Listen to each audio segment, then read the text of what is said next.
দর্শক যে যেখান থেকে দেখছেন শুভেচ্ছা জানবেন। সমসাময়িক গুরুত্বপূর্ণ বিষয় নিয়ে এনটিভির আজকের আলোচনার আয়োজনের আয়নায় আমন্ত্রণ জানাচ্ছি চোখ রাখার, সাথে থাকার। আইএফআইসি ব্যাংক এই সময়ে সঙ্গে রয়েছি আমি হাসান মাহমুদ। শুরুতে চলমান কয়েকটি দিনের আলোচিত সংবাদ জানিয়ে রাখতে চাই আলোচনার সুবিধার্থে। আজকে সংবাদগুলোর মধ্যে অন্যতম হচ্ছে যে নির্বাহী আদেশে দল নিষিদ্ধের পক্ষে নয় বিএনপি, পরাজিত শক্তির সাথে আতাত করে কর্মসূচি দিচ্ছে জামায়াত ও অন্যরা, এটি বিএনপির বক্তব্য। দুই নেতা কথা বলেছেন, সালাউদ্দিন আহমেদ এবং মেজর হাফিজ উদ্দিন আহমেদ।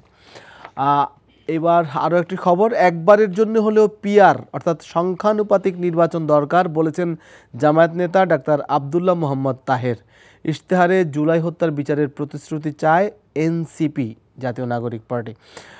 আরও একটি সংবাদ হচ্ছে, ধর্মের কারণে রাষ্ট্র কাউকে পার্থক্য করতে পারে না বলেছেন প্রধান উপদেষ্টা ডক্টর মোহাম্মদ ইউনুস। দুর্গাপুজো উপলক্ষে অগ্রিম শুভেচ্ছা বিনিময়। এছাড়াও আরও বেশ কিছু সংবাদ বিভিন্ন গণমাধ্যমে আজকে স্থান পেয়েছে। আমরা সেই সব আলোচিত বিষয়গুলো নিয়ে কথা বলার চেষ্টা করব। বিশেষ করে রাজনৈতিক যে প্রেক্ষাপটে এসে দাঁড়িয়েছে দেশ, বিশেষ এবং ইসলামিক দলগুলো আন্দোলন কর্মসূচি ঘোষণা করেছে পিআর অর্থাৎ সংখ্যানুপাতিক নির্বাচনের দাবিতে। তার প্রেক্ষিতে বিএনপি আজকে যে বক্তব্যগুলো দিয়েছে, বিএনপি নেতারা বিশেষ করে বলেছেন যে দল নিষিদ্ধের ব্যাপারে নির্বাহী আদেশ তারা যেমন চান না, আর পাশাপাশি তারা পিআর নিয়েও কথা বলেছেন যে বাংলাদেশের যে প্রেক্ষাপট, সেই প্রেক্ষাপটে আসলে এই পদ্ধতিটি এই মুহূর্তে গ্রহণযোগ্য নয়। তো সব মিলিয়ে আমরা আলোচনা করার চেষ্টা করব। আলোচনায় আমাদের তিনজন অতিথি স্টুডিওতে উপস্থিত হয়েছেন। আমরা আমন্ত্রণ জানিয়েছি অধ্যাপক মোহাম্মদ শাহ আলম, সাধারণ সম্পাদক জাতীয়তাবাদী শিক্ষক পরিষদ, চট্টগ্রাম বিশ্ববিদ্যালয়। আমার বাইরে রয়েছেন ব্যারিস্টার মোহাম্মদ গোলাম জাকারিয়া, আইনজীবী ও তিনি সাবেক ছাত্রদল নেতাও। আর রয়েছেন আলী নাসের খান, যুগ্ম মুখ্য সংগঠক এনসিপি এবং তিনি নির্বাহী কমিটির সদস্য এনসিপির। আপনাদের তিনজনকে স্বাগত জানাচ্ছি। আমি একটু সরাসরি আলোচনায় চলে যেতে চাই। কিছুটা প্রেক্ষাপট বর্ণনা করেছি। ব্যারিস্টার মোহাম্মদ গোলাম জাকারিয়া, আপনাকে দিয়ে যদি শুরু করতে চাই, যে দেশে যখন নির্বাচনের আবহ এবং মধ্য ফেব্রুয়ারিতে নির্বাচনের একটি পথ নকশা দেয়া হয়েছে বা কাছাকাছি, এবং নির্বাচন কমিশন সে নিয়ে কাজ করছে এবং বলেছে, এবং সেই কাজ তারা সামনের দিকে এগিয়ে নিচ্ছে। বিভিন্ন সময়ে প্রধান নির্বাচন কমিশনারের কথা বলেছেন এবং প্রধান উপদেষ্টার পক্ষ থেকেও বিভিন্ন কথা বলা হয়েছে। বিশেষ করে প্রধান উপদেষ্টার প্রেস সচিব বলেছেন যে কোনো মূল্যেই ফেব্রুয়ারিতে নির্বাচন। ঠিক এমন একটা প্রেক্ষাপট যখন দেশের সামনে হাজির, ঠিক তখন গতকাল একটি কর্মসূচি ঘোষণা হয়েছে, আপনি নিশ্চয়ই জানেন, এবং সেটি হচ্ছে যে ইসলামিক দলগুলো, জামাত ইসলামী সহ কয়েকটি ইসলামিক দল পিআর পদ্ধতি, যেটাকে আমরা বলছি সংখ্যানুপাতিক নির্বাচন, উচ্চকক্ষ এবং নিম্নকক্ষ, যদিও এগুলো এখনও জুলাই সনদের মধ্যে রয়েছে এবং পরবর্তীতে কক্ষের কথা বলছি, যে উচ্চকক্ষ এবং নিম্নকক্ষের যেই সংসদের কথা বলা হচ্ছে, সেই জায়গায় এই সময়ে এসে এই ধরনের একটি দাবি নিয়ে মাঠে নামার বিষয়টাকে আপনি কিভাবে দেখছেন? এবং জামায়াত নেতার একটি বক্তব্য আমি একটু আগে বলছিলাম যে ডাক্তার আবদুল্লাহ মোহাম্মদ তাহের, তিনি বলেছেন যে একবার হলেও যাতে পিআর পদ্ধতিতে নির্বাচন করা হয়, কিন্তু সেটার জন্য কি এখন যৌক্তিক সময় কিনা, বা এই সময়ে নির্বাচনের যে টাইম ফ্রেম দেওয়া হয়েছে সেটার আর কতটা বাকি? হাসান মাহমুদ ভাই, আপনাকে ধন্যবাদ। আপনার মাধ্যমে এনটিভির দর্শক শ্রোতাদেরকে আমার আন্তরিক শুভেচ্ছা। আপনি আজকে সারা বাংলাদেশেই এই জামায়াতের এই প্রোগ্রাম নিয়ে বা কর্মসূচি নিয়ে সকলেই একটু দ্বিধা দ্বন্দ্বের মধ্যে পড়ে গেছে, কারণ বাংলাদেশ এখন নির্বাচনী রোডম্যাপ ধরে নির্বাচনের পথে হাঁটছে এবং আগামী ফেব্রুয়ারিতে জাতীয় সংসদ নির্বাচনের ব্যাপারে মাননীয় প্রধান উপদেষ্টার যে সিদ্ধান্ত এবং পরবর্তীতে এটাকে আবার এনশিওর করার জন্য উনি জোর তাগিদ দিয়েছেন, সে ব্যাপারে জাতি নির্বাচনের ব্যাপারে ঐক্যবদ্ধ। কিন্তু আমি জানি না হঠাৎ করে কেন জামায়াত ইসলামী বাংলাদেশ এই সিদ্ধান্ত নিল এবং সেই অনুযায়ী কর্মসূচি ঘোষণা করল। এটা অন্যরা হয়তো ভালো বলতে পারবেন, তবে আমার কাছে মনে হয় জাতির অনেক ক্লান্তি লগ্নেই জামায়াত ইসলামী বাংলাদেশ তারা সঠিক রাজনীতি করতে অনেক সময় ব্যর্থ হয়েছেন। যদি আমরা দেখি, যেমন আমি পূর্বের বিশদ আলোচনায় যাব না, আমাদের স্বাধীনতা সংগ্রাম বলেন, সে সময় তারা সঠিক সিদ্ধান্ত নিতে পারে নাই, যে কারণে আজকের এখনও জামাতকে সেই সিদ্ধান্ত নিতে না পারার ব্যর্থতার দায় নিয়ে রাজনীতিতে প্রতিনিয়তই তাদেরকে রাজনীতি করতে হচ্ছে, অভিযুক্ত হতে হচ্ছে।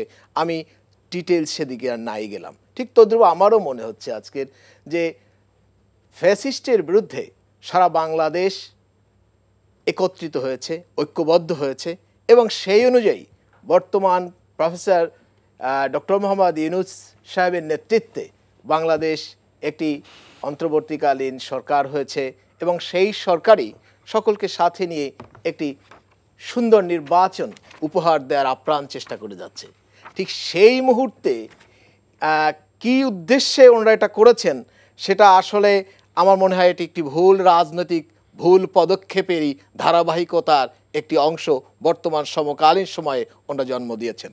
আরেকটি বলছেন যে ডক্টর আবদুল্লাহ মোহাম্মদ তাহেরের ব্যাপারে আপনি বলছেন যে একবারের জন্য হলেও এই জাতি তো আসলে জাতিকে নির্বাচনী ব্যবস্থাটা তো গিনিপিগ হিসেবে ব্যবহার করার কোনো সুযোগ নেই, এবং পিয়ার যদি বাংলাদেশের মানুষ পছন্দ করে তাহলে আগামীতে নির্বাচনটা হবে, সেই নির্বাচন হলে প্রত্যেকটা রাজনৈতিক দল তাদের ইস্তেহার দেবে। যেমন বিএনপি দিয়েছে 31 দফা, বিএনপির ভারপ্রাপ্ত চেয়ারম্যান জনাব তারেক রহমান 31 দফাকে নিয়ে রাজনৈতিক কর্মসূচি নিয়ে তিনি আগাচ্ছেন যে আগামীতে বিএনপি ক্ষমতায় গেলে দেশকে কিভাবে পুনর্গঠন করবেন। ঠিক তদ্রূপ আমার মনে হয় প্রত্যেকটি রাজনৈতিক দল আগামী নির্বাচনে যদি তারা তাদের ম্যানিফেস্টোগুলো এভাবে দেয় যে আমরা নির্বাচিত হলে এই পদক্ষেপ নেব, এই সংস্কারগুলো করব, তাহলে মানুষ যদি আপনার সংস্কারকে পছন্দ করে, মানুষ যদি আপনার এই প্রপোজালকে অ্যাকসেপ্ট করে, আপনাকে নির্বাচিত করবে। আপনি পার্লামেন্টে সরকার গঠন করবেন, আপনি আপনার মতো করে যে ইস্তেহার দিয়েছিলেন সেই অনুযায়ী আপনি আপনার পুনর্গঠন প্রক্রিয়া, সংস্কার প্রক্রিয়া যা যা করা দরকার তাই করবেন। কিন্তু এর আগেই এই বর্তমান এই সিচুয়েশনে ঘোলা পানি কে আরো ঘোলা করার, মানে এটা কি নির্বাচনের কথা বলছেন যে নির্বাচনকে এক ধরনের দীর্ঘায়িত করা, যে নির্বাচন হওয়ার বিষয়? ডেফিনেটলি, কারণ এখন একটু দেখেন জাতি বর্তমানে ঐক্যবদ্ধ, ফ্যাসিস্টের বিরুদ্ধে ঐক্যবদ্ধ, ফ্যাসিস্ট কার্যক্রমের বিরুদ্ধে। সেই জাতিকে বিভক্ত করার একের পর এক কিন্তু চেষ্টা চলছে, এবং সেই চেষ্টার ধারাবাহিকতায় আমার মনে হয় জামায়াত ইসলাম সেই কারো ফাঁদে পা দিয়েছে এরকম কিছু। আচ্ছা, আমি এই জায়গাটা থেকে আসবো। আমি একটু জনাব আলী নাসের খান, উনিও একটি রাজনৈতিক দলে রয়েছেন এবং একেবারেই তারা নতুন বন্দোবস্তের কথা বলে আসছেন এবং এখনও বলছেন। আমি তার কাছে একটু জানতে চাই, তিনি যেটি বললেন যে কারো ফাঁদে জামাত পা দিয়েছে। আমরা আজকে যদি এইভাবে একটি সংবাদও দেখি যে একটি দৈনিকে আমরা দেখেছি যে ভারতীয় এজেন্ডা বাস্তবায়নে নেমেছে জামাত, এরকম একটা খবর আজকে সারা দিনভর বিভিন্ন মাধ্যমে ঘুরে বেরিয়েছে। নিশ্চয় আপনারও চোখে এড়ানোর কথা নয়। মানে আপনার কাছে কি মনে হয় যে নির্বাচনের ঠিক আগে আগে, মানে কয়েক মাস রয়েছে, তার আগে এই ধরনের একটা, এবং আপনাদের নামও শোনা গিয়েছিল যে আপনারা এই আন্দোলনে যাচ্ছেন, শেষমেশ আপনারা নেই, তবে আপনারা জুলাই সনদ নিয়ে কিন্তু মাঠে রয়েছেন। একটু বলবেন যে নির্বাচনকে আসলে বিলম্বিত করার কথা বলছে, আপনি কিভাবে দেখছেন? হাসান ভাই চমৎকার প্রশ্ন করেছেন, আপনার মাধ্যমে যারা দেখছেন শুভেচ্ছা জানাচ্ছি। প্রথমত পরিষ্কার করে নেওয়া প্রয়োজন, জাতীয় নাগরিক পার্টি নিম্নকক্ষে পিআর সমর্থন করে না, এই কারণে জামাতের ওই প্রপোজিশন সমর্থন করার কোনো সুযোগ নেই। তো অন্যান্য রাজনৈতিক দলের মতো আমরা জুলাই সনদের বাস্তবায়ন চাই, বিচার আপনারা উচ্চ কক্ষে চান পিআর, উচ্চ কক্ষে পিআর চাচ্ছি। তো যেটি বলেছেন আমি ওই সূত্র ধরেই বলছি যে ভারতীয় ষড়যন্ত্র এটি এবং ভারতের আদেশ বাস্তবায়ন করা বা দিল্লির কোনো ইশারা, এই ট্যাগিংয়ের রাজনীতি কিন্তু গত 16 বছরে বা সমসাময়িক সময়ে দেখছি। কচুক্ষেত এবং ভারত নিয়ে কিন্তু যে কোনো কথা চালিয়ে দেওয়া যায়। একটা রাজনৈতিক দলকে এইভাবে আমরা ট্যাগিং করতে চাই না, এটা তাদের দলীয় কর্মসূচি। আমরা মনে করছি যে কোনো রাজনৈতিক দলই সেটি দাবি করতে পারেন নিম্নকক্ষে পিআর, কিন্তু জামাতের যে পজিশন, যার যার দাবি করার তো সুযোগ রয়েছে, জামাতের যে পজিশনটি এখনো কিন্তু ঐক্যমত কমিশনে আলোচনা চলছে। আপনি যখন আলোচনার টেবিলে তখন এই দাবিটি কিভাবে করেন? কারণ এখন আপনি যদি রাজপথে যান তাহলে ধরেন জাতীয়তাবাদী দল যদি একদিকে পজিশন নেয়, জামাত ইসলামী একদিকে নেয়, আমরা যদি একদিকে সমর্থন করি বা আমরা একটা বাফার জোনে থাকি বা আমাদের প্রপোজিশন নিয়ে আমরা যদি অ্যাক্টিভিজম শুরু করি, তারপরেও সিভিল সোসাইটি মেম্বার্সরা আছেন, জুলাই গণঅভ্যুত্থানে যারা অংশগ্রহণ করেছেন সেই ধরনের যে বিভিন্ন ধরেন প্ল্যাটফর্ম, মঞ্চ, অ্যাক্টিভিস্ট ফোরাম যারা আছেন তারাও কিন্তু সক্রিয় হবেন। একটা উত্তেজনাকর পরিস্থিতি দেখা যেতে পারে। তো আমরা সেদিকেই যাচ্ছি কিনা 7, 9, 5 অনেকে আশঙ্কা করছেন, কিন্তু আমাদের দায়িত্বশীলতার জায়গাটা হচ্ছে আমরা আলোচনার টেবিলে এটি সমাধান করি। আমরা একটা গণ অভ্যুত্থানের মধ্য দিয়ে এসেছি, আমাদের দেশের মানুষ এখানে রক্ত দিয়েছে। এখন যদি আমরা রাজনৈতিক দলগুলো মিনিমাম দায়িত্বশীলতার পরিচয় না দিতে পারি, এটি খুবই দুর্ভাগ্যজনক হবে। তো আমাদের আশাবাদ থাকবে এটি আলোচনার টেবিলে এটি সমাধান হয়ে যাবে। ধরেন আপনি গণতান্ত্রিক আন্দোলনে রাজপথে গেলে সেটি যদি কোনো ভায়োলেন্সের দিকে যায়, বা ধরেন এমন কোনো মুভমেন্টের দিকে যায়, অল আউট খেলা শুরু হয়ে গেল, তখন কিন্তু একটা অস্বাভাবিক সরকার ক্ষমতায় জেগে বসে। এবং সালাউদ্দিন আহমেদ আজকে একটি কথা বলেছে, আপনার কথার ফাঁকে বলি, যে এতে করে পতিতরা সুযোগ নেওয়ার একটা স্কোপ কি আপনারা তো যদি অস্থিরতা দেখা দেয় তাহলে পতিতরা সুযোগ দিতে পারে। এক্ষেত্রে সালাউদ্দিন ভাই যে কথাটি বলেছেন বিপরীতে আরেকটি কথা বলার প্রয়োজন। বিএনপিকেও কিছু কিছু জায়গা ফ্লেক্সিবল হতে হবে। যেমন ধরেন আমাদের একজন নেতা বলেছেন সালাউদ্দিন কমিশন হয়ে গিয়েছে, কেন বলেছেন? ত্যাক্ত বিরক্ত হয়ে। ধরেন ঐক্যমত্য কমিশনের যে আলোচনাটি শুরু হয়, সালাউদ্দিন সাহেব বা বিএনপি যে প্রস্তাবনাগুলো দেন তার নিরিখে অনেকটা ওইদিকে ঝুঁকে থাকে। তো দিন শেষে ঝুঁকে যায়, এটা বলছেন। হ্যাঁ, দিন শেষে নোট অফ ডিসেন্ট দিয়ে কিছু কিছু ব্যাপারে ওনারা কিন্তু স্পষ্ট জানিয়ে রাখেন যদি ভবিষ্যৎ রাজনৈতিক সরকারের উপরে ডিপেন্ড করে সংস্কার করতে হয় সেটি বিএনপি করবেন না। তো এই অস্বস্তির জায়গা আছে। তো আমরা যে আস্থা অর্জন করা, এটি কিন্তু খালি শুধুমাত্র মুখে বললে হবে না, এটা আলোচনা টেবিলে সে আস্থাটি অর্জন করতে হবে। তো দেখেন, যদি আমরা এমন একটি মেকানিজম তৈরি করতে পারতাম বা এখনো খুব স্বল্প সময়ের মধ্যে ঐক্যমত্যে আসতে পারি যে জুলাই সনদের বাস্তবায়ন আমরা নেক্সট পার্লামেন্টের উপর ডিপেন্ড না করে এখনই করে ফেলবো, তাহলে দেখবেন টেনশন কমে যাবে।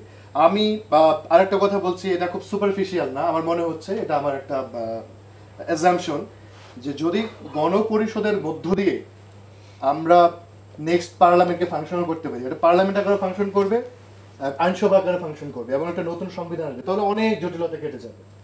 আমি মনে করছি যে এই একটা মাত্র নৈশনে রাজনৈতিক দলগুলো একত্রিত হতে পারে। সেই জায়গায় তো আবার বিএনপি, আমার আশাবাদ যে জামাত সহ অন্যান্য রাজনৈতিক দলগুলো যেই বয়ান নিয়ে রাজপথে নামুক, এটি খুব ভায়োলেন্সের দিকে যাবে না এবং এর আগে আশা করি আমরা আলোচনা টেবিলে এটি সমাধান করা সম্ভব হবে, হোপফুল। কারণ জনগণের পক্ষ থেকে কিন্তু প্রেশার রয়েছে। আপনি আরেকটা এমন একটা পরিস্থিতি তৈরি করবে, নির্বাচন অনেক বেশি ডিলে হয়ে যাবে, সংস্কারগুলো ভেস্তে যাওয়ার মতো পরিস্থিতি তৈরি হবে, অন্যান্য তৎপরতা শুরু হবে, মানুষের মধ্যে দ্বিধাবিভক্তি বাড়বে, এটি জনগণ এই মুহূর্তে চায় না। তো আমরা মনে করছি রাজনৈতিক দলগুলো এই ক্ষেত্রে খুবই দায়িত্বশীল থাকবে। আমি একটু প্রফেসর শাহ আলম আপনার কাছে এই বিষয়টা নিয়ে জানতে চাই, আমরা অনুষ্ঠানের পরবর্তী অংশ অন্য আলোচনায় যাব।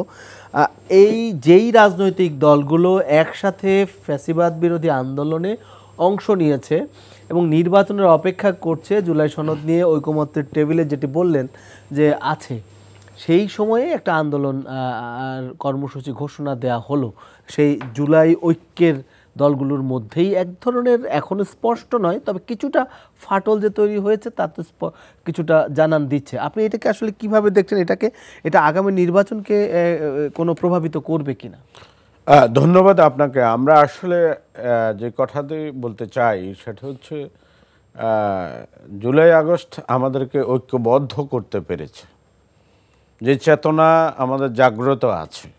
জুলাই আগস্ট রক্তের বিনিময় আমরা স্বাধীনতা, দ্বিতীয় স্বাধীনতা অনেকেই বলছেন, কিন্তু এই জুলাই আগস্টটার পরে ফ্যাসিবাদী এবং স্বৈরাচারী পালিয়ে যাবার পর এখনও যদি রাজনৈতিকবিদদের মধ্যে পেশেন্স না থাকে, ধৈর্য না থাকে, ছাড় দেওয়ার মানসিকতা না থাকে, আমার প্রথম আলোচক ব্যারিস্টার সাহেব যে কথাটা বললেন যে জামাত সবসময় ভুল রাজনীতি করে, 1971 সালের সেই ভুলের খেসারত তাদেরকে এখনও দিতে হচ্ছে। এবং ডাক্তার তাহের সাহেব, যাকে আমি খুব ভালো জানি, উনি আবার বলছেন একবারের জন্য পিআর হতে চাই। আমি আপনার এই অনুষ্ঠানও বলেছিলাম, পিআর একটা ভোগাস পলিসি, এটা একটা ইন্ডিয়ান পলিসি, একটি ঝুলন্ত পার্লামেন্ট করবার জন্য, একটি জাতিকে ধ্বংস করবার জন্য একটা পিআর। তার মানে এই পিআর যদি এখন জামাত অ্যাডামেন্ট হয়ে যায় এটা বাস্তবায়ন করবার জন্য, পরবর্তী নেক্সট জেনারেশন জামাতের তারা এটা নিয়ে ভুক্ত হবে। কারণ আপনি দেখেন নেপাল এবং ইসরায়েল এখন যে পাখির মতো মানুষ মারছে, সেখানে কোনো স্থায়ী সরকার নেই, নেপালেও তো পিয়ার পদ্ধতি, এই অঞ্চলে নেপালে পিয়ার পদ্ধতি রয়েছে, চালু ব্যর্থতায় রয়েছে। পর্যবসিত হয়েছে এবং স্টেবল গভর্নমেন্ট হয়নি তাদের। পিয়ার যদি হয় তাহলে আপনি সকালে একজন প্রধানমন্ত্রী, দুপুরে একজন, বিকালে একজন, তাহলে আপনি স্থায়ী সরকার পাচ্ছেন না, মানে ঝুলন্ত একটা পার্লামেন্ট থাকবে। সুতরাং জামাত এখন যেটা নিয়ে রাস্তা নামছে, এটা ঘোষণা দিয়েছে। ভিতরগত একটা, আমি যেটা শুনেছি দুটো কৌশল, সেটা হচ্ছে বার্গেনিং এর জায়গায় যাওয়া, মানে সামনের নির্বাচনকে সামনে রেখে বার্গেনিং এর জায়গায় যাওয়া, অথবা যে কোনো মূল্য হোক আমাকে ক্ষমতায় আসতে হবে। এখন তারা ডাকসু বার্গেনিংটা কি, মানে দর কষাকষিটা কিসের? ভোটের সিটের কয়টা আসন পাবে সেটা, এবং জামাতের ভিতরে যে জিনিসটা ঢুকেছে সেটা হচ্ছে যে কোনো মূল্যে ক্ষমতায় যেতে হবে। এজন্য ক্ষমতা তো সব রাজনৈতিক দলই, সব রাজনৈতিক দলই তাদের যে ভালো কাজগুলা নিঃসন্দেহে প্রশংসনীয়, কিন্তু তারা জাকসুর যে ভাইব তৈরি হয়েছে, যে পজিশন তৈরি হয়েছে, সেটি দিয়ে তো আপনি জাতীয় ইলেকশনকে মানতে পারেন না, মাপতে পারেন না। কারণ অতীতে যত ডাকসুর নেতা ছিলেন তারা বাংলাদেশের জন্য কে কি করতে পেরেছেন ইতিহাস তো সাক্ষী দেয়। আমার তার সাথে মাহমুদুর রহমান মান্নাস ভাইয়ের সাথে, উনি যিনি মেধাবী এবং ডাকসুর ভিপি ছিলেন, তার সাথে আমার কথা হয়, এখনও তিনি ক্ষমতা আসতে পারেননি। এখন জামাত যে বিষয়টা ডাকসু এবং জাকসুকে নিয়ে আসে, তাদের সে সফলতাকে নিয়ে আসে, এই সফলতা তো স্থায়ী না, ডুয়েবল না। এটা হচ্ছে ছাত্রদের একটা সাকসেস। সেই সাকসেস দিয়ে আপনি 300 আসন কিভাবে ইয়ে করবেন? আজকে যারা বৌদ্ধ শ্রেণী, যারা জ্ঞানী বুদ্ধিজীবী, তারা সবাই উচ্চকক্ষে পিয়ার চাচ্ছেন, নিম্ন কক্ষে পিয়ার চাচ্ছেন না। কিন্তু জামাত উচ্চকক্ষ চাচ্ছে, নিম্ন কক্ষ চাচ্ছে।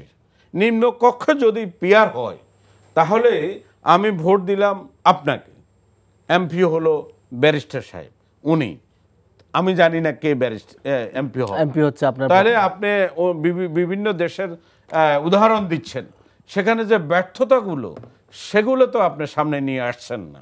আর বাংলাদেশ কি পিয়ার করবার জন্য যোগ্য কিনা, যুক্তি বাংলাদেশের পজিশনে আছে কি, প্রেক্ষাপটটা সেই অনুযায়ী না। কিন্তু পিয়ারেরও তো কিছু ভালো দিক রয়েছে। ভালো দিক রয়েছে, এটা আমাদের দেশের জন্য প্রযোজ্য না। কারণ এই দেশের মানুষ প্রার্থী দেখে, তার চরিত্র আদর্শ দেখে, তার দীর্ঘদিনের অবস্থান দেখে তারা ভোট দিবে।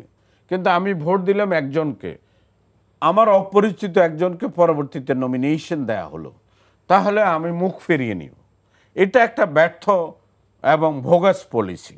আমি উদাত্ত আহ্বান জানাবো জামাত এর থেকে সরিয়ে আসবে, এবং আমরা যে জুলাই আগস্টের এই যে সনদটা, আমাদের দরকার সনদটা তৈরি করা। সনদ নিয়েও তো এখনো খুব না, এটা সবাই জামাতের উচিত, এখন সময় দীর্ঘায়িত হচ্ছে, জামাত বিএনপি টার্গেট হওয়া দরকার ওই দিকে যাওয়া। এখন তারা সংবিধানের আলোকে আমরা ইলেকশন করব, সেখানে তো পিয়ার নাই। আপনি পিয়ার ছাড়া সংবিধানে নাই, আপনি পিয়ার কিভাবে ইলেকশন করবেন? বরঞ্চ আমাদের ছাত্ররা যেই লক্ষ্যে ফ্যাসিবাদ মুক্ত করেছে, আমরা যারা ফ্যাসিবাদের শিকার, তাদের কথা স্পষ্ট কথা হলো জুলাই সনদ দরকার দেশে আমূল পরিবর্তনের জন্য। আগামী রাষ্ট্র কাঠামো পরিচালনা যারা করবেন তাদেরকে গাইডলাইন দেওয়া, কিন্তু সেই সনদের চার্টার দেওয়া, সেই সনদের বিষয়ে তো এখনো কেউ বলছে এই সনদের ভিত্তি কি হবে, বা পরবর্তীতে এটা আইনি ব্যাপারটা কি হবে, সেই বিষয়গুলো এখনো ঝুলে রয়েছে। সনদের বিষয়টা তো, এবং তারা গণভোট চাচ্ছেন, কেউ চাচ্ছেন। আমার কথা হচ্ছে সনদের বিষয়টা আসছে না, আমাদের কাছে যে সমস্যাটা আছে সেটা দরকার। হঠাৎ করে পিয়ার কেন আপনার সামনে আসবে? পিয়ার নিয়ে একটা শক্তিশালী দল জামাত, তারা কেন পিয়ার নিয়ে এত মরিয়া হয়ে পড়েছে? এটা তো আমাদের দেশে এই প্র্যাকটিস নাই, এই কালচার নাই, আমরা এই কালচারে প্রতিষ্ঠিত হইনি। এটা সময় লাগবে, ইট উইল টেক টাইম, অনেক সময় লাগবে। তো সুতরাং জুলাই আগস্টের যে চেতনা, এই চেতনাকে ধারণ করবার জন্য যে বিষয়গুলা, যে কলা কৌশলগুলা করবার দরকার, সেটার দিকে আমাদের ফোকাস করবার দরকার। সেটার দিকে ফোকাস না করে আগামী ইলেকশনকে যেন না হয় বাধাগ্রস্ত করা। আমি ক্ষমতা আসবো কিনা, আমি যখন আসবো না তাহলে নির্বাচন হতে দেব না। আমার এমনও একটা কেন যেন মনে হয় সরকারের ভিতরে একটি অংশ চায় না ডক্টর ইউনূস যে কমিটমেন্ট নিয়ে ফেব্রুয়ারিতে ইলেকশন করবার যে ঘোষণা দিয়েছেন তা বাস্তবায়ন হোক। সুতরাং এটি আমাদেরকে দেখতে হবে।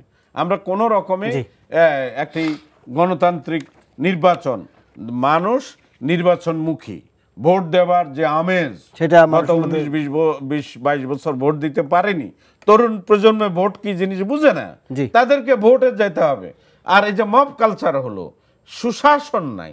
গোলাম জাকারিয়া, আমরা আলোচনা যেই অংশে ছিল যেটি বলেছেন অধ্যাপক মোহাম্মদ শাহ আলম যে বিষয়টির অবতারণা করেছেন, সেই জায়গাটিতে আমি আপনার একটু মন্তব্য শুনতে চাই। সেটি হচ্ছে যে ডাকসু এবং ডাকসু নির্বাচনের যে উল্লেখ তিনি করে বললেন যে সেটি নিয়ে জামাত বা নতুন করে আশা জাগানিয়া বার্তা বা ছাত্র দলের এক ধরনের ভরাডুবি, আপনি একসময় ছাত্র দলের নেতা ছিলেন, সব মিলিয়ে এটা কেন হলো যেমন জানতে চাও, পাশাপাশি এইটাতে কি আসলে কোনো জাতীয় রাজনীতিতে আসলে এটার কোনো প্রভাব করে কিনা। আসলে আমার ব্যক্তিগত অভিমত হচ্ছে এটা, মানে আপনি কিভাবে দেখেন যে এই রাজনীতির সাথে সেই রাজনীতিকে কিভাবে আসলে যুক্ত করবেন? হাসান মাহমুদ ভাই, আসলে ডাকসু নির্বাচনটা নিয়ে জাতি বা বাংলাদেশে ডাকসু দুইটাই বলেন, এটা নিয়ে আমাদের আশা অনেক উচ্চ আশা ছিল যে এখানে ফ্রি, ফেয়ার, ক্রেডিবল, ট্রান্সপারেন্সি এগুলো প্রপারলি হবে। কারণ এই জায়গায় যারা ভোট দিয়েছেন বাংলাদেশের সচেতন মানুষ, শিক্ষিত ছাত্ররা এখানে ভোট দিয়েছেন। কিন্তু অত্যন্ত দুঃখের বিষয়, আজকেরও দেখলাম যে আমাদের যে স্বতন্ত্র প্রার্থী উমামা, সে ম্যানুয়ালি ভোট কাউন্টের জন্য তিনি বলেছেন।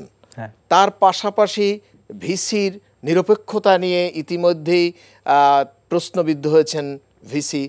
তার পাশাপাশি যদি আরও আমরা ডিটেলসে যাই, যে সবাই বলবে যে হ্যাঁ, ব্যক্তিগতভাবে যে কেউ মনে করবে যে জামাতের শিবিরের সংগঠন জিতেছে, কিন্তু বিষয়টা আমার কাছে অন্যভাবে এখানে শিবির নাম দিয়ে কিন্তু তারা ইলেকশনটা করে নাই। এখানে তারা সাধারণ ছাত্রছাত্রীদের একটি স্বতন্ত্র প্ল্যাটফর্ম তৈরি করে সেই প্ল্যাটফর্মের নামে তারা নির্বাচন করেছে। আর সবচেয়ে আরেকটা জিনিস, এখন আমরা দেখতে পাচ্ছি এই ছেলেরা শিবির করে, কিন্তু 5ই আগস্টের আগে ঢাকা বিশ্ববিদ্যালয়ের কোনো ছাত্রছাত্রী কিন্তু জানতই না কে শিবির করে আর কে ছাত্রলীগ করে। কারণ গত 16-17 বছর বা 18 বছর তারা গোপনে সংগঠনটা করেছে এবং ছাত্রলীগের সাথে মিশে গিয়ে তারা একটা অ্যাডভান্টেজ নিয়েছে। সেই অ্যাডভান্টেজটা হঠকারী হতে পারে, বাট সেটা তাদের ইলেকশনে যথেষ্ট তাদের জন্য পজিটিভ রেজাল্ট আনছে, যে তারা ছাত্রলীগ হয়ে গেছে। ছাত্রলীগ হয়ে তারা ক্লাসে গেছে, ছাত্রলীগ হয়ে তারা বাসে চড়েছে, ছাত্রলীগ হয়ে তারা ক্যান্টিনে গেছে, ছাত্রলীগ হয়ে তারা চত্বরে গেছে। এই গিয়ে সাধারণ ছাত্রদের সাথে ছাত্রলীগ হয়েই তারা একটু নমনীয় ছাত্রলীগ হয়ে হয়তো বা তারা মিশে আস্তে আস্তে শিবিরের পক্ষে তারা গোপনে একটা জনমত সৃষ্টি করার চেষ্টা করেছে। কিন্তু এইভাবে যদি তারা গোপনে একটা ছাত্রলীগ ধারণ করে পরে নিজেরা শিবির হিসেবে আত্মপ্রকাশ করে, তাহলে তো শিক্ষার্থীরা তাদেরকে বর্জন করার কথা। বিষয়টা হলো যে দুই রকম কেন বর্জন করার কথা। 5ই আগস্টের পরে যখন তারা একে একে তাদের মোড়ক উন্মোচন করেছে, মোড়ক খুলে তারা স্রোতের সাথে মিলেছে, স্রোতের সাথে, মানে এই স্রোতের সাথে মেলার কারণে ওই স্রোতটাকে তারা আবার পিক করার চেষ্টা করেছে খুব ট্যাক্টফুলি এই জায়গাটায়। কিন্তু যদি আপনি দেখেন তারা কৌশলে জিতে, না এটা একটা কৌশলগত আছে। আবার ভিসি যেহেতু এখন সবাই তো ওপেন সিক্রেট, ভিসি একসময় শিবির করতেন, উনি জামাত ইসলামের মানুষ, অতএব 1 বছর পর্যন্ত উনি এখানে জামাত সফলতা যে সে ভিসিকে তারা নিয়ে আসতে পেরেছে। অন্যরা সেটা ব্যাপারে আসলে ওইভাবে পদক্ষেপ নিতে পারে নাই বা অন্য কোনো কিছু করতে পারে নাই। তো এই 1 বছর পর্যন্ত যে একটা বাচ্চাকে যদি তা দেয়া হয় এবং সেটা যদি ভিসি দেয়, ওটার তো একটা বেনিফিট থাকবেই। আর তার পাশাপাশি আপনি যদি বিএনপি ছাত্র দল গত 16-17 বছর ক্যাম্পাসে যেতে পারেন, সবাইকে চেনে যে এই ছেলেটা ছাত্রদল করে, এই ছেলেটা ছাত্রদল করে, এই মেয়েটা ছাত্রদল করে, তারা কিন্তু ক্যাম্পাসে যেতে পারে নাই। সাধারণ ছাত্রদের এই জায়গা থেকে একটা সাধারণ ছাত্রদের সাথে কিন্তু তাদের একটা গ্যাপ তৈরি হয়েছে। অতএব আমি মনে করি এই যে বিজয়, এই বিজয়টা সাময়িক। যদি এখন আবার ছাত্রদলের জন্য এটা একটা ভালো মেসেজ এসেছে, এই তারা তাদেরকে নতুন করে সাধারণ রেগুলার ছাত্রদেরকে দিয়ে যদি তারা সংগঠনগুলো করার পরে ক্যাম্পাস ভিত্তিক সংগঠনগুলোকে যদি করলে আমার মনে হয় যে আগামী 1 বছর পরেই যে ডাকসু নির্বাচন হবে যদি হয়, সেই নির্বাচনে এই টোটাল রেজাল্ট চেঞ্জ হয়ে যাবে। কারণ ছাত্রদলের সেই ইতিহাস আছে, আপনি 90 সম্পর্কে আপনি জানেন। এবং এছাড়া আর আপনি যেটা বললেন না জাতীয় নির্বাচন, আপনার না প্রফেসর শাহ আলম যেটা বললেন যে জাতীয় নির্বাচনের সাথে অনেকে এই নির্বাচনকে এটার সাথে এটা হলো এটা রোমান্টিসিজম, এটা বিজয়ীরা এটার সাথে এটা সম্পর্ক খুব একটা আছে কি? Definitely not. আমি আপনাকে বলি মনের প্রশান্তি, রোমান্টিসিজমে মনের প্রশান্তি, সেটা উনি যেটা বলছেন রোমান্টিসিজম, মানে এইটার সাথে তো এটা তো আসলে একটা ভিন্ন প্রেক্ষাপট। এখানে সাথে কোনো মিলে নেই। এখানে 30,000 ভোট, ওখানে জাকসুতে 7,000 ভোট। এইটা আপনি জাকসুতে দেখেন 4 জন নির্বাচন কমিশনার ইতিমধ্যেই অনিয়মের এবং বিষয়ে তারা রিজাইন করেছেন। তার মানে এইটার আর কোনো অ্যাকসেপ্টেবিলিটি আছে, এইটার আর গ্রহণযোগ্যতা থাকে? তার মানে শুরুতেই যদি এইগুলো হয় তাহলে মানুষের কাছে মেসেজটা তাদের সম্পর্কে কিন্তু ভিন্ন যায়। আপনি বিজয়ী হয়েছেন মানে এই নয় আপনি চিরবিজয়ী হয়েছেন। আপনি প্রত্যেকটা জায়গায় জায়গায় কিন্তু মানুষ আপনাকে নিয়ে নতুন করে ভাবার সুযোগ করে দিচ্ছেন যে আপনি আসলে কে, আপনি যা বলেন তা কি ঠিক করেন, আপনি যা করেন তা কি বলেছিলেন। এই যে চরিত্র, আপনার যে ডাবল স্ট্যান্ডার্ড, এটা কিন্তু মানুষ পছন্দ করে না। একটা সময় মানুষকে স্বাভাবিকভাবে কিছু দিনের জন্য একটু ঢাকনা ঘোমটা দিয়ে রাখা যায়, কিন্তু মানুষ কিন্তু এটা সময়ের ব্যবধানে এটা বের করে ফেলে। আর জাতীয় নির্বাচনে এর কোনো প্রভাবই পড়বে না। আপনি যদি 72-73-এর পরে জাসদ ছাত্রলীগের দিকে তাকান, ওই সময় অনেক ক্যাম্পাসগুলো তারা ইলেক্টেড হয়েছে, কিন্তু জাতীয়ভাবে তারা কতটুকু কি করতে পেরেছে, আজকে তাদের অবস্থান কোথায়? না সেটা ঠিক আছে, ঠিক না? এগুলো জাতীয় নির্বাচনে এর মিনিমাম কোনো ইম্প্যাক্ট পড়বে না। যার ভোটার যতটুকু আছে, এটা আপনি ওই যে এটা কি বলে আমাদের যে রিসার্চ আছে, কারো 10% বলে, কারো 8%। নির্বাচনের আগে অনেকগুলো রিসার্চ ছিল 2% এদিক ওদিক হতে পারে, এর বাইরে আর কিছু না। কিন্তু ছাত্রদল যেভাবে একেবারে ভরাডুবি, সেক্ষেত্রে ওনাদের যে সংগঠন বাকচাষ, তাদের ফলাফলও বেশ ভালো। তো আপনি কি আসলে এইটাকে মূল্যায়ন করবেন কিনা, জাকসু ডাকসু? এবং সবচেয়ে বড় কথা হচ্ছে তিনি যেটা বললেন যে এটা জাতীয় নির্বাচনে কোনো, আর সেটা তো তিনি তার একটা মন্তব্য দিলেনই, কিন্তু আসলে কি জাতীয় নির্বাচনে এটা কোনো প্রভাবই ফেলে না? দেখেন, জাতীয় নাগরিক পার্টিতে আমাদের যারা নেতৃত্ব দিচ্ছেন অভ্যুত্থানে, তারা অনেকেই শিক্ষার্থী বা বিশ্ববিদ্যালয় থেকে সদ্য পাশ করে বেরিয়েছেন। এজন্য আমাদের সাথে অনেক রিলেটেড, বিশেষ করে জাকসু ইলেকশন বা অন্যান্য ছাত্র সংঘ, মানে আপনারা ক্যাম্পাসের সাথে অনেক রিলেটেড।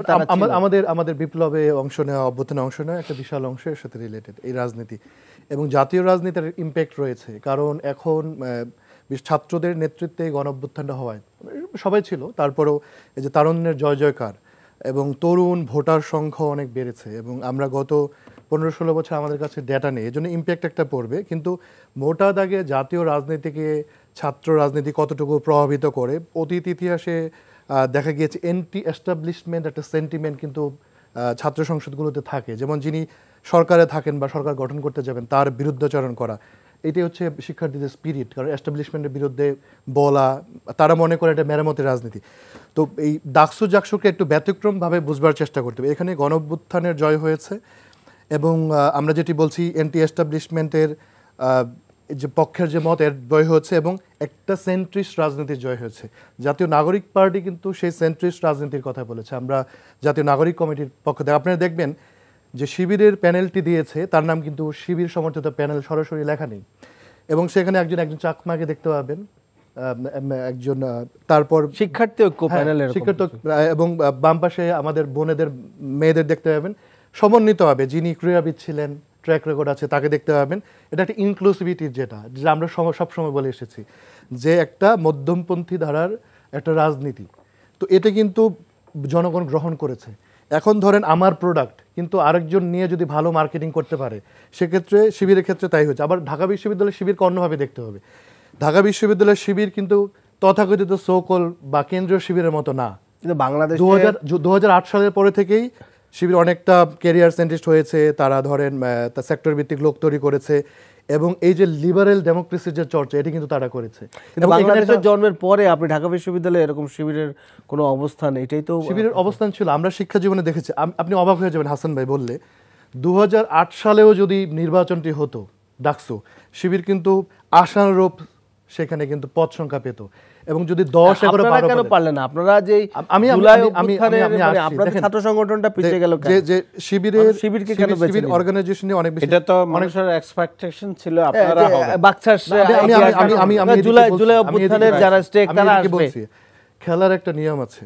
ধরেন ক্রিকেটের যে ভিডিও বিশ্লেষণ হয়, যিনি খুব ভালো ব্যাটসম্যান একই সিরিজ খেলতে থাকলে দেখবেন বোলার তার দুর্বল জায়গাটায় বল করে। আমাদের গণ অভ্যুত্থানের পরে আমাদের আব্দুল কাদের, আবু বাকের মজুমদার সহ যারা ছিলেন, একটা কিন্তু ফিক্সড হয়ে গিয়েছে কারা ডাকসুতে প্রতিনিধিত্ব করবেন। তখন ইমিডিয়েটলি এই নির্বাচনটা হওয়ার কথা ছিল।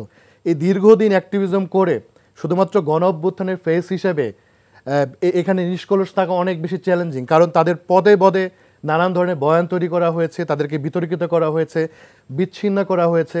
তারা যখন রাজনৈতিক কার্যক্রম চালাতে গিয়েছে এটা কিন্তু বাধাপ্রাপ্ত হয়েছে। এমন অনেকগুলো কনফ্লিক্ট আছে, বিশেষ করে এই গণ অভ্যুত্থানের স্টেক দাবি করে শিবিরের আপনি দেখবেন সাদেক কায়েম সহ অন্যান্য জুলকারনাইন সায়েস অনেকে হিরো বানাতে গিয়েছে, আবার একটা কাউন্টেড ন্যারেটিভ হয়েছে, সেখানে ঠিক আছে যুক্ত হয়েছে। আমি এখানে একটা বড় দুর্বলতা রয়েছে, বাকছার যেহেতু সদ্য গঠিত ছাত্র সংগঠন, তার অর্গানাইজেশনাল ক্যাপাসিটি, তারা খুব বেশি দিন হয়নি একটা গণ অভ্যুত্থান করেছে, তাদেরই তো হওয়ার কথা ছিল, অর্গানাইজেশনাল এগিয়ে থাকার কথা ছিল, ক্যাপাসিটিতে একটা গ্যাপ ছিল। আর দ্বিতীয়ত হচ্ছে যে দেখবেন যারা জিতেছে তারা কিন্তু কোনো ধরনের বিতর্কে যায় নাই, কোনো ট্যাগিং বা দোষারোপের রাজনীতি করে নাই। আপনি বলছিলেন না, দেখবেন জামাত শিবিরের ভাইদের খুব বেশি মিডিয়া ফেস করতে দেখা যাচ্ছে না, এবং তারা কোনো ধরনের ক্যাচাল যেটা আমরা বলি এগুলো যাচ্ছেন না।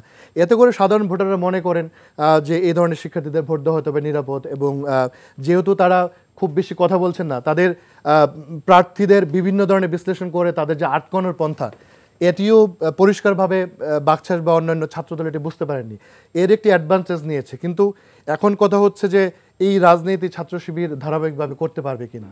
দেখেন, আমি যদি অন্যভাবে নেবেন না, এটা একটু খারাপ হয়ে যেতে পারে, আপনি যদি কোকিল হয়ে মানে কাকের বাসায় ডিম পেড়ে বাচ্চা ফোটান, তাহলে এটা বেশি দিন করা সম্ভব না। আইদার আপনাকে সেন্ট্রিস্ট রাজনীতি বেছে নিতে হবে এবং ক্যাম্পাস সহ আপনার জাতীয় রাজনীতির ইম্প্যাক্ট হবে, অথবা আপনি আগের অবস্থায় ফেরত যাবেন। কারণ ধরেন আপনি যদি একটা ক্যামোফ্লেজের রাজনীতি করেন, এইটা কিন্তু একসময় মানুষ ধরে ফেলবে, আমাদের সহ আলোচকরা বলেছেন। এখন আসেন যে রাজশাহীতে দেখা যাবে যে ছাত্র শিবিরের জয় জয়কার হতে পারে, বাকছাস সেকেন্ড পজিশনে আছে, ছাত্রদল নাই, এর তো অনেকগুলো কারণও রয়েছে। ভাই যেমন বললেন গত 16 বছরে প্রকাশ্য রাজনীতি করবার কারণে ছাত্রদলের সে অবস্থান ছিল না। আবার এটিও সত্য, গত 16 বছরে সবচেয়ে বেশি নিষ্পেষণের শিকার হচ্ছে জামাত ইসলাম এবং ছাত্র শিবির। হেন কোনো নির্যাতন নাই, গুম খুন থেকে শুরু করে তাদের অঙ্গহানি। তো আমাদেরও তো এটি বুঝতে হবে যে পরিবেশ পরিশোধ করে ঢাকা বিশ্ববিদ্যালয়ে ছাত্র শিবিরের রাজনীতি আমরা কিসের ভিত্তিতে নিষিদ্ধ করলাম, তাদেরকে সাপ্রেস করে রাখলাম। এই ছেলেগুলো তাহাজ্জুদের নামাজ, ফজরের নামাজ তারা গোপনে পড়েছে, এমনকি তারা যেখানে গোসল করে সেখানে আমি শুনেছি যে তোয়ালে বিছিয়ে তারা নামাজ পড়েছে। ফজরের নামাজ যদি কোনো ছাত্র শিবিরের ছেলে পড়তো বা একটা সাধারণ ছেলে, তাদের ছাত্র শিবির বলে হল থেকে বের করে দেওয়া হতো। টর্চার করছে। আমাদের বন্ধুদের দেখেছে, আমার বন্ধু সানাউল্লাহ পাটোয়ারি শিবিরের তৎকালীন সেক্রেটারি ছিলেন, তাকে মারধর করে অজ্ঞান করে ফেলা হয়েছে। রাকিব আমাদের জুনিয়র ছোট ভাই মহসিন হলে তাকে 3 তলা থেকে ফেলে দিয়ে তার 2 পা ভেঙে দেওয়া হয়েছে। এই ধরনের নির্যাতন হয়েছে। তো আপনি নির্যাতন জারি রাখবেন, তারপর আবার বলবেন প্রকাশ্য কেন রাজনীতি করে না। আমাদের দয়া করে অন্তত এই গণ অভ্যুত্থানের দোহাই দিয়ে হলেও, এই শহীদদের রক্তের উপর দিয়ে হলে ট্যাগিংয়ের রাজনীতি থেকে বের হতে হবে। দেখেন, আমরা যদি স্পেস দেই যে ভাই ছাত্র শিবির তোমরা রাজনীতি করো, তোমার যে রাজনীতি, তুমি ভাই কুকিল হলে কুকিলের রাজনীতি করো, কাক হলে কাকের রাজনীতি করো। তুমি যদি ধরো প্রকাশ্য মুক্তিযুদ্ধের চেতনা, আমাদের ঐতিহাসিক পরম্পরা, 47-এর আমাদের লড়াই, আমাদের 111 বিরোধী লড়াই, 90-এর যে স্বৈরাচার বিরোধী লড়াই, এবং আমাদের কৃষ্টি কালচার, এটা আমরা তো বাংলাদেশের একটা মূল্যবোধ আছে, এটি যদি তুমি মেনে রাজনীতি করো, সেক্ষেত্রে তুমি যদি লিবারেল রাজনীতি করো, যদি লিবারেল না হও, তুমি ডেমোক্রেট, যদি একটু ডানপন্থী হও, আমার কোনো অসুবিধা নেই। তুমি প্রকাশ্যে জনসেবামূলক রাজনীতি করো, আমার এই কালচারগুলো মেনে করো, আমার কোনো অসুবিধা নেই। তো এই স্পেসটুকু আমার মনে হয় ছাত্র শিবিরকে দিতে হবে। না, কিন্তু ছাত্র শিবিরের এই কারণে একটা পজিটিভ ভাইব কি তৈরি হয়েছে, যেটা তিনি বললেন যে জামাত নিতে চায়, সে ভাইব এটা তৈরি হয়েছে। দেখেন, ছাত্র শিবিরকে তো জামাতের অঙ্গ সংগঠন হিসেবে মনে করে, কিন্তু জামাত যেভাবে কনফিডেন্ট হয়ে উঠেছে, জামাতের ভোট কত ধরেন 10%, গণ অভ্যুত্থানের পরে ধরেন 12-13% বেড়েছে। জামাত কিন্তু একটা সুযোগ নেওয়ার চেষ্টা করছে। ধরেন এখন যদি পিআর হয়, তাহার ভাই বললেন না যে একবারের জন্য হলো আপনার পিআরটা মেয়ে নেই, এটা হচ্ছে ধরেন একটু অল্প বয়সী বাচ্চারা বা নতুন নতুন যখন প্রেম হয়, এখন তো ইনবক্সের যুগ, মানে ফেসবুকে বা হোয়াটসঅ্যাপে তখন প্রেমিকাকে বলতেছে নতুন নতুন পরিচয়, ধরেন প্রোফাইল পিকচার ওইভাবে লক করা বা ছবি নেই, যে ছবিটা একবারের জন্য দাও, একবার দেখে কিন্তু ডিলিট করে দেব, কিন্তু এই ছবিটা দেওয়ার পর আমরা কিন্তু বুক পকেটে রেখে দিই। এখন ধরেন পিআরের কথা বললো, পিআর মেনে নেওয়ার পরে এটা তো কন্টিনিউয়াসলি চলতে থাকবে। উদাহরণ তো এসেছে, নেসেটের কথা এসছে বা নেপালের কথা এসেছে, খুব ফ্রেজাল গভর্নমেন্ট হতে পারে। আপনার যুক্তফ্রন্টের পরে বিশেষ করে 54 পরবর্তী সময় যে সরকার খুবই দুর্বল ছিল, বাংলাদেশের জন্য এটা কিন্তু খুব ঝুঁকিপূর্ণ। বিশেষ করে আমরা এমন একটা পলিটিক্যাল মানে জিও পলিটিক্সের বিবেচনায় এমন একটা এলাকায় বসবাস করি, আমাদের কিন্তু গভর্নমেন্টের অনেক বেশি অথরিটি দরকার। তো এইটা ঠিক আছে, জামাত যদি চায় তারা রাজপথে প্রচেষ্টা করে, এটাও মেনে নেওয়া যায়, কিন্তু এমন কোনো পরিস্থিতি আনা যাবে না যেখানে বিএনপিকে এমন রিজিড অবস্থা আসা যাবে না যাতে করে আমাদের এই বিপ্লবটা আবার দ্বিতীয় দফা ব্যাহত হয়। আমি একটু বলে নিচ্ছি, আমরা এখন ক্ষতি পোষানোর একটা রাজনীতি করতেছি। 5 থেকে 8 অগস্টের মধ্যে সাংবিধানিক প্রতিবিপ্লব হয়ে গিয়েছে। ভাই, গণ অভ্যুত্থান যেহেতু আপনার সংবিধান মেনে হয় নাই, এই ধর্মের মতো 72 সংবিধান পূজা করার কি আছে? আপনি তো বেসিক স্ট্রাকচারই চেঞ্জ করে ফেলতেছেন। আপনি প্রধানমন্ত্রীর মেয়াদকাল, আপার হাউস, লোয়ার হাউসের আলাপ আনতেছেন, এখানে এনসিসির আলাপ এসছে, যদিও আপনার এখানে দেওয়া আছে, সেটা ওই যে সার্কিট বেঞ্চগুলো সরাবেন। এগুলোর ক্ষেত্রে কিন্তু দেখেন 5ম সংশোধনী, 7ম সংশোধনী কোর্টে চ্যালেঞ্জ হয়েছে। এই যে আমাদের মতো লয়ার ভাই যারা আছেন, তারাই কদিন পরে অ্যাক্টিভিজম শুরু করবেন, জুডিশিয়াল অ্যাক্টিভিজম হবে, আপনি সেখানে ঠেকাতে পারবেন না। আপনি দেখবেন বিএনপি যে প্রস্তাব দিয়েছে, এমনকি জামাত ধরেন সাংবিধানিক বিভিন্ন আদেশের কথা বলতেছে, প্রভিশনাল কনস্টিটিউশনাল অর্ডারের কথা বলতেছে, এমএফএল এর কথা, এগুলো সুরাহান। আপনি দেখবেন যে দিন শেষে আপনাকে একটা কনস্টিটিউয়েন্ট অ্যাসেম্বলি, একটা গণপরিষদ করে তারপরে সেটা তো আবার বিএনপি সেই পয়েন্টটা আসবে। দেখেন, বার্গেন সব জায়গা থেকেই হবে, কারণ প্রত্যেকে তো নিজস্ব রাজনীতি রয়েছে, কিন্তু আমাদের একটা জায়গায় এসে মীমাংসা করতে হবে। জি, বুঝতে পেরেছি। আমি একটু প্রফেসর শাহ আলম নিশ্চয় বক্তব্যগুলো শুনেছেন। আমি ডাকসু এই আলোচনাটা বা এই ফলাফলটা জাতীয় নির্বাচনে আপনি যে প্রশ্নটা তুলেছেন সে নিয়ে আলোচনা করলে, এবং পাশাপাশি আমি এইটা আপনাকে বলতে চাই, সামনে রাজশাহী বিশ্ববিদ্যালয় এবং পরবর্তীতে আপনাদের বিশ্ববিদ্যালয়ের নির্বাচন, সেইটাকে আসলে আপনি একটু যদি ছোট করে বলেন যে এইটাকে এখানে কি দেখছেন, বা আপনাদের চট্টগ্রাম বিশ্ববিদ্যালয়ে একটি বড় ঘটনাও আমরা দেখেছি এর আগে, যে পার্শ্ববর্তী গ্রামের সাথে আপনাদের বড় ধরনের একটা সংঘাত, সব মিলে সেখানে কি আসলে নির্বাচন সুষ্ঠু করা, মানে নিরাপত্তা কেমন রয়েছে বলে আপনি মনে করছেন? হ্যাঁ, ধন্যবাদ। আসলে ডাকসু নিয়ে আমি যত ঢাকা বিশ্ববিদ্যালয়, আমরা 3জনই মানে ঢাকা ইউনিভার্সিটি, আমরা 2জন ঢাকা ইউনিভার্সিটির ছাত্র। আমরা 90-এর পরেই আমি ঢাকা বিশ্ববিদ্যালয়ে ঢুকেছি। একটি সুশৃঙ্খল নির্বাচন হওয়ার কথা ছিল, যে নির্বাচন নিয়ে আজকে অনেক প্রশ্ন তৈরি হয়েছে। উমামা ফাতেমা, যেটা আমার প্রথম আলোচক বললেন, আমিও জানি উমামা ফাতেমা ম্যানুয়ালি নির্বাচন গণনার কথা। জাহাঙ্গীরনগরে কিন্তু ম্যানুয়ালি করতে গিয়ে কিন্তু 50-52 ঘন্টা লাগে। ঢাকা ইউনিভার্সিটি যেহেতু একটা মানুষের ফোকাসের জায়গা, আপনি সেই জায়গায় ভুল ইলেকশন কেন হবে? আবারও কেন শেখ হাসিনা স্টাইলে ইলেকশন হবে? আবার ছাত্রলীগ নেতারা বলছে তাদের অনেকগুলা বয়ান তারা তৈরি করছে। তো সুতরাং এখানে আমরা 3জন আছি, 3জনের পরিচয় আছে। আপনার যদি পরিচয় না থাকে তাহলে তো হবে না। তো সুতরাং আমি জানি এটা হচ্ছে আমেরিকার গ্লোবাল পলিটিক্সে তারা একটা দেশের উপর হামলা করব 50 বছর আগে তারা প্ল্যান করে নিয়ে নেয়। জামাত সেই পলিসিতে আগাচ্ছে যে আমরা ঢাকা বিশ্ববিদ্যালয় ছাত্রদেরকে পানি দিব, যে অসহায় আছে তাদেরকে টাকা দিব, ছাত্রবান্ধব কাজ করব। আরে ভাই, ঢাকা বিশ্ববিদ্যালয়কে এতিমখানা নাকি? আপনি কেন এগুলো করবেন? ঢাকা বিশ্ববিদ্যালয় অথরিটি কি করে? আর আপনি যে ইলেকশন করলেন, একটা ছাত্রদলের একটা ছেলেও কি পান নাই যে ছেলেটা যোগ্য, সৎ? একটা ছেলেও নাই। আপনি আমি নিজে বলতে চাই, ছাত্রদলের অনেক সমস্যা আছে, তারা প্ল্যানিং করে আগাতে পারে না, তারা 16টি বছর ক্যাম্পাসে ঢুকতে পারেনি, তাদের আইডেন্টিটি আছে, তাদের দেখলে পুলিশ নিয়ে যায়। তো সুতরাং আপনি যে ইলেকশনটা করলেন, অনেকগুলো প্রশ্ন তৈরি হচ্ছে এখন। তো সুতরাং এই ইলেকশনের পরে ছাত্রদলের পক্ষ থেকে যে ধরনের ভাইব তৈরি করবার দরকার ছিল, তারা সেটা পারেনি, ব্যর্থ হয়েছে। আমি তো জানি তারা ব্যর্থ হয়েছে। তারা জাকসুতে যে অবস্থান তৈরি হয়েছে, শিক্ষকরা অনিয়ম দেখে পদত্যাগ করেছে, ঢাকা বিশ্ববিদ্যালয় পদত্যাগ করেনি। এবং আপনি আরেকটা জিনিস মনে রাখবেন, স্বচ্ছ ব্যালট বাক্স ছিল ঢাকা বিশ্ববিদ্যালয়। ঢাকা বিশ্ববিদ্যালয়ে ভোট হয়েছে স্টিলের আলমারির ভিতরে, স্টিলের বক্স। জি, দেখেছি আমরা। তাইলে আপনি কেন, আপনার এইটা কেন? অনেক বার্তা এখানে অনেক প্রশ্ন তৈরি করে দিয়েছে। আমি স্যালুট জানাই যারা যে নির্বাচিত হয়েছে, কিন্তু এই প্রশ্নগুলোর উত্তর আপনি কি দিবেন? উমামা ফাতেমার মতো মেয়ে, যার একটা পার্সোনালিটি তৈরি হয়েছে, আজকে আমি ওনাকে বলবো আপনারা জুলাই আগস্ট করলেন, আমরা নির্যাতন করলাম, আজকে তো আপনাদের সামনে আসার কথা ছিল। আপনারা 1 বছর কি করেছেন? সব দোষ ছাত্রদলের, ছাত্রদল করে নাই, ঠিক আছে, তারা ব্যর্থ হয়েছে, কিন্তু আপনারা কেন ব্যর্থ হলেন? এখন কেন পিয়ারের প্রশ্নটা সামনে আসবে? এটা তো দেশ ভাগাভাগি করার জন্য, ফেব্রুয়ারি ইলেকশনকে ব্যর্থ করবার জন্য। আমি এখনো কনফার্ম ফেব্রুয়ারি ইলেকশন হবে না। কিভাবে আপনি এটা নিশ্চিত হন? এখানে এটা আমি গোপন অনেক নিউজ আছে যে ইলেকশন না হওয়ার জন্য পরিস্থিতি তৈরি হচ্ছে। আজকে ডাক্তার তাহেরের কথা, উনি একটা সম্মানিত মানুষ, তিনি কি কথা বললেন? একবারের জন্য। তার মানে কি একবারের জন্য আমি আকাম করব? একবারের জন্য আমি ব্যর্থ হব? আপনি 71 তা এখনো বলতে পারেননি। আমি যেটা ঢাকা ইউনিভার্সিটিতে পড়েছি, অ্যাবসলিউট পাওয়ার করাপ্টস অ্যাবসলিউটলি। কোনো জিনিস অ্যাবসলিউট পাওয়ার ঠিক না। এখানে আপনি সব 4টা কাপ আছে, 4টা কাপের চা যদি আপনি খেয়ে ফেলেন আর আমরা 3 জন বয়ে থাকবো, তার মানে কথা হলো যে ছাত্র দলের যদি দোষ থাকবে, অবশ্যই থাকবে, তাদের অনেক সমস্যা, কৌশলগত ব্যর্থতা তো নিশ্চয়ই আছে। তাই বলে কি পুরো প্যানেলে একজনও জিতার মতো না? সেটাই তো দেখা গেল।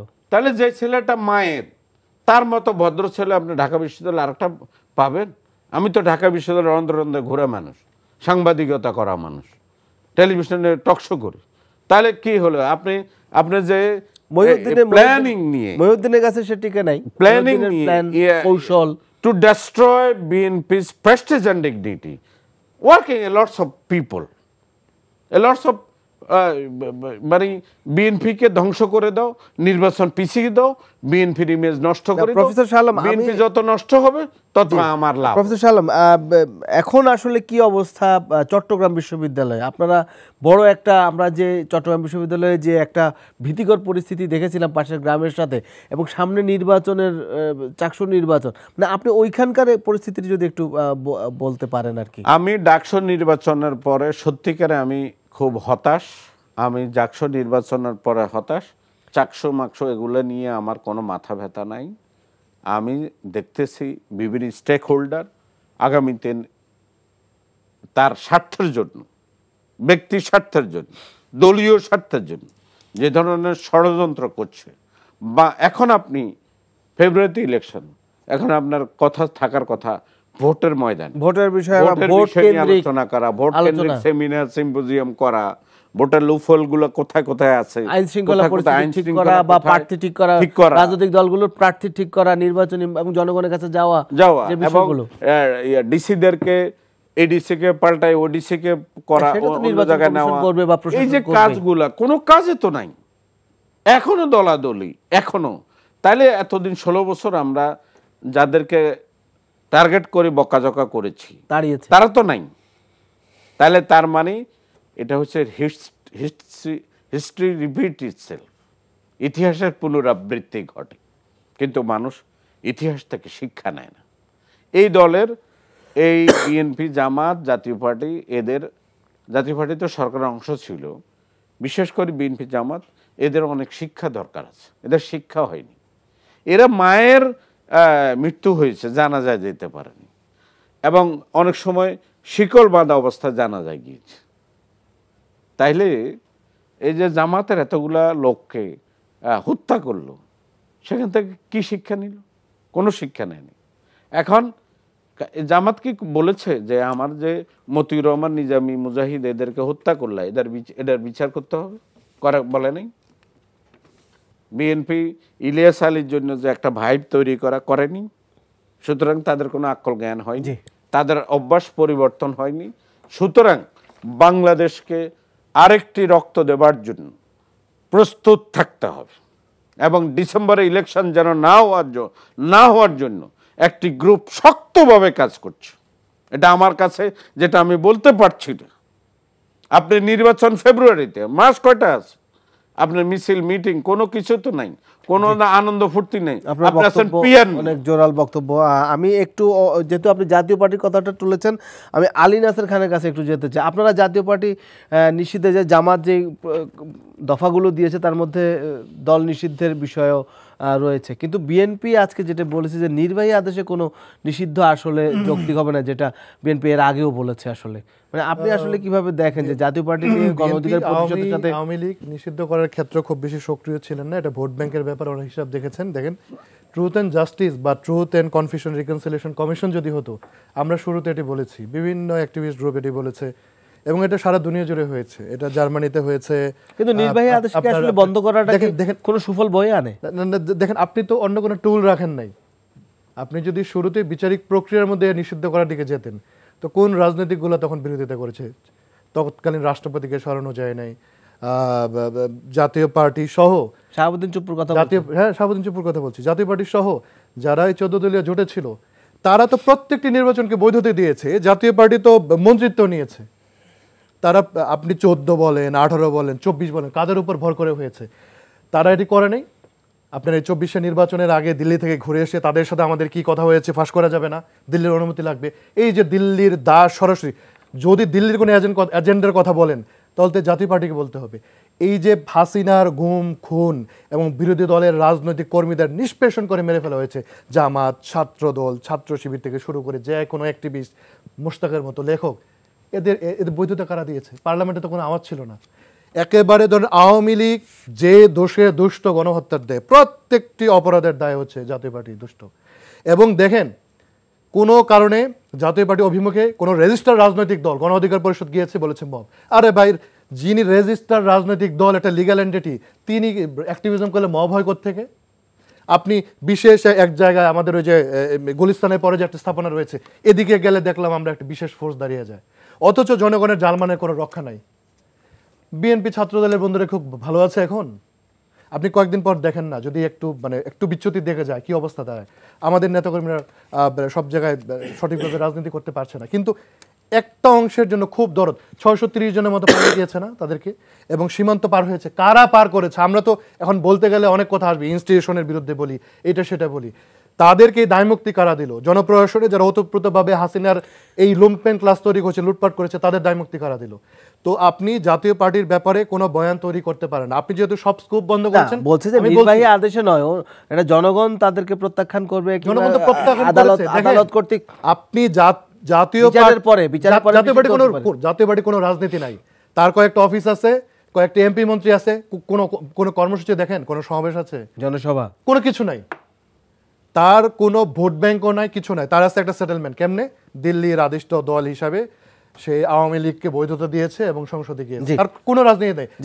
সিম্পলি বলছি, আপনি যদি জাতীয় পার্টিকে নিষিদ্ধ করেন, দেখেন একটা মিছিল রাজপথে নামে কিনা, জনগণের যে সমর্থন আছে, আপনি ধরেন নির্বাহী আদেশেই তাদের কার্যক্রম নিষিদ্ধ করেন, ঢাকার রাজপথে একটা মিছিল হবে না, গ্যারান্টি দিলাম। যে আমি ব্যারিস্টার গোলাম জাকারিয়ার কাছে একটু যাই, জাতীয় পার্টির বিষয়ে যে নির্বাহী আদেশে বন্ধের বিষয়ে যে কথাটা বলছিলাম, মানে এইটাকে আসলে আমি আপনার সাথে একদম একমত হয়ে আমি বলতে চাই যে একটি ফ্যাসিজমকে আরেকটি ফ্যাসিস্ট কায়দা কানুন দ্বারা কখনো প্রতিরোধ গড়ে তোলা যায় না। এর আগে আওয়ামী লীগ কিছু ফ্যাসিস্ট অ্যাক্টিভিটিস করেছে রাজনৈতিক দল নিষিদ্ধের কিছু মেকানিজমে। আমার কথা হলো, যেটা আপনার বক্তব্যের সাথে দ্বিমত করছে। হ্যাঁ, কারণ আমার কথা হলো, আপনি প্রক্রিয়ার মধ্যে বাংলাদেশে এখনো কিন্তু কনস্টিটিউশনের আন্ডারেই আমরা আছি। এই যে আমরা কথা বলছি, আমাদের কিন্তু কে সিকিউর করছে? এখানে পুলিশ থাকার দরকার নাই, বাট ল অ্যান্ড অর্ডার কিছু না থাকলেও আছে। সেটা কে? বাংলাদেশ কনস্টিটিউশন আছে আমাদের সামনে, ঠিক না? এখন কথা হলো, এই কনস্টিটিউশনে আমাদের প্রত্যেকের সীমানা নির্ধারণ করে দেওয়া হয়েছে, আমরা কি করব কি করব না। 5 তারিখের পরে এই দেশের ল অ্যান্ড অর্ডারকে সহযোগিতা করা এবং দেশের স্ট্যাবল রাখার চেষ্টা করাটাই হলো দেশপ্রেমিকত্ব। 5 তারিখের পরে আর মবের দরকার নেই, এটা রাষ্ট্রের জন্য হুমকি স্বরূপ আমি বলবো। দ্বিতীয়ত হলো, আপনি তাকে বিচারের কাঠগড়ায় নিয়ে আসেন। আজকের যদি আপনি নির্বাহী আদেশ এবং বিচারের আমি জাতীয় পার্টি, জামাত ইসলাম, আওয়ামী লীগ বুঝি না, আমি বুঝি একটা প্রসেস থাকতে হবে, রুল অফ ল থাকতে হবে, একটা সিস্টেম ডেভেলপ করতে হবে। যদি সিস্টেম ডেভেলপ না করে আমরা আমাদের মতো করে বিভিন্নভাবে অমুককে ভালো লাগে না এইটা করি, নো, একটা সিস্টেম মাস্ট বি প্রিভেল। এবং রুল অফ ল এস্টাবলিশ করতে হলে আপনি ওই প্রপার চ্যানেলটা মেনটেন করে আসতে হবে, আদারওয়াইজ এই রাষ্ট্র ব্যর্থ রাষ্ট্রের দিকে যাবে। আমি জাতীয় পার্টিকে যে ডিফেন্ড করার বিষয় নয়, বিষয় হলো লকে ডিফেন্ড করা, কনস্টিটিউশনকে করা, সিস্টেমকে আপনার যে প্রপারলি করা, এক্সারসাইজ করা। অতএব এই ক্ষেত্রে আরেকটা কথা যে বলেছেন যে পিয়ারের বিষয়ে বলবো, আমার নির্বাচনী এলাকা ঝালকাঠি, আমি প্রতিনিয়ত এখানে যাই, সাধারণ মানুষের সাথে কোনো মানুষ এই পিয়ার সম্পর্কে তাদের ধারণাই নেই, তারা পিয়ার চেনি না, জানি না। এখন এটাকে যদি খাওয়ানোর চেষ্টা করা হয়, জাতির সাথে নতুন করে আরেকটা প্রতারণার মানে ছকাকা এবং জাতিকে আবার নতুনভাবে প্রতারিত করার চেষ্টা করা ছাড়া আর কিছু না। জি, আপনি কি কিছু বলবেন? আমি অবশ্যই একটু বলতে চাই যে দেখেন, আমরা জাতীয় পার্টির ব্যাপারে আলাপ করছি, আমি শেষ করছি যে দেখেন, আপনি একটা রিফাইন্ড আওয়ামী লীগ ফেরানোর জন্য কিন্তু সব বন্দোবস্ত করা হয়েছে। ভাই যেটি বলেছেন স্পষ্টভাবে যে ফেব্রুয়ারি নির্বাচনে বানচাল করতে চায়, বানচাল করলে সুবিধা আছে, ফ্যাসিস্ট রেজিম আবার ফেরত আসবে। তো আপনি যখন সবগুলো স্কোপ বন্ধ করবেন, কিন্তু জনগণ যে প্রত্যাশা করছে, তো তাকেও মব বলবে, এটি বলতে পারেন না। জনগণের শক্তিকে মব বলার কোনো সুযোগ নেই। এখন আমি শেষ করছি এটি বলি, জুলাই গণঅভ্যুত্থানের যে স্পিরিট, এটি যদি আপনি আপহোল্ড না করেন, আপনার জন্য আরেকটা বিপ্লব বা গণঅভ্যুত্থান অপেক্ষা করছে, যেটা তিনি বলেছেন। প্রফেসর শাহ আলম, একেবারে শেষ আমার কথা হলো, ইন্ডিয়ান হেজিমনি এখানে কোনো রকম ছাড় দেব না। বিএনপি হোক, জামাত হোক, আমরা যারা 16 বছরে নির্যাতিত হয়েছি, পার্সোনালি নির্যাতিত হয়েছি, আমার ছাত্র শিবির করত, তাকে চট্টগ্রাম জেলখানায় 1 হাত দূর থেকে গুলি করে তার পাটা পঙ্গু করে দিই। আবরার ফাহাদকে মেরে ফেলা হয়েছিল শিবির, আবরার ফাহাদকে শিবির, জি, সেগুলো আমরা জানি। জি, তো সুতরাং সবকিছু জানেন। তাহলে এই জাতীয় পার্টির প্রধান ইন্ডিয়া থেকে এসে বলল, অনেক কিছু বলছে কিন্তু আমি বলতে পারবো না। তাইলে যারা শেষ দিন পর্যন্ত শেখ হাসিনার ফ্যাসিবাদের সাথে সহযোগিতা করে গেছে, তাদেরকে রাজনীতি থেকে নির্মূল করবার কোন প্রসেস আপনারা তৈরি করবেন না, আপনারা করবেন আপনারা পিয়ার নিয়ে ব্যস্ত। অন্তত 3 বারের জন্য তাহলে কেন আপনি পিয়ার নিয়ে ব্যস্ত যে স্বৈরাচারের সহযোগী ছিল আমরা দীর্ঘ 16 বছর? আমরা অনুষ্ঠানে একেবারে শেষ তার বিচার না হলে তাহলে এই দেশ সুন্দর হবে কিভাবে? না, they should be prosecuted, right. যে আমরা শেষ পর্যায়ে চলে এসেছি। আপনাদের 3 জনকে ধন্যবাদ আমাদের স্টুডিওতে এসে অংশগ্রহণ করার জন্য। আজকের অনুষ্ঠান দর্শক, এই ছিল আজকের আয়োজনে আলোচনার সারবস্তু। এই আলোচনা থেকে প্রাপ্ত কিছু যুক্ত হোক, খোলা থাকুক সত্যের চোখ। সবাই ভালো থাকবেন, শুভরাত্রি।